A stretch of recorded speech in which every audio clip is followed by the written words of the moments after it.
Pagkabata ka. I love you. In Bacolod, I love you means palangga ka. Mahal kita, or if we're speaking to multiple people, mahal ko kayo.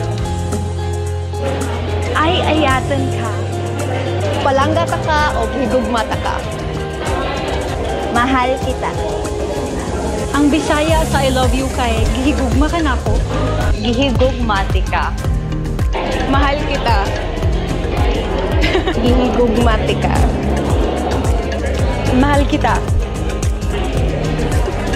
Gihigugmati ka. Mahal kita.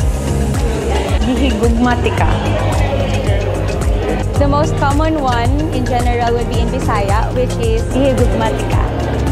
There are three. I think there are three languages. Gihigugmati ka, mahal tika, o palangga tika. It is I love you or I love you. Aloha wow iya ol.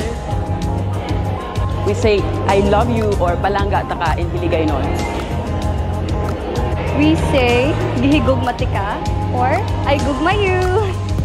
Mahal kita, sinta kita, iniibig kita. Well, we express our love by saying, inihigugma ko ikaw. In Tagalog, we say, mahal na mahal kita, mahal ko. In Mandawi, gihigugmata ka. Mahal kita. Mahal kita. Mahal kita. Different way of saying I love you in English is basically by saying, you're my favorite person. Mahal na mahal kita.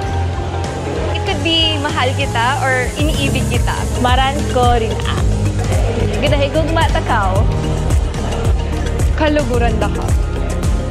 Inararo ta ka or I love you. Mahal na mahal kita. Mahal kita, iniibig kita, sinisinta kita. Hayat ka. Mahal kita, iniibig kita, o sinisinta kita. I love you, that's gihigugmati ka. For English, we say I love you. For Tagalog, we say mahal kita. For Taglish, we say love kita. We simply say I love you, but at my house, they say, kumain ka na ate? Hinihigugma ko ikaw. In Taguig, when we say I love you, we say mahal na mahal kita. But in my mom's native tongue, Rinconada, we say mahal ka mo namin. Gihigugmati ka. Gihigugmati ka. Ay, ayatan ta ka. In English, I love you. But I think it's so much more than that when you are showing it through your body, through your affection. Inaro ka ta.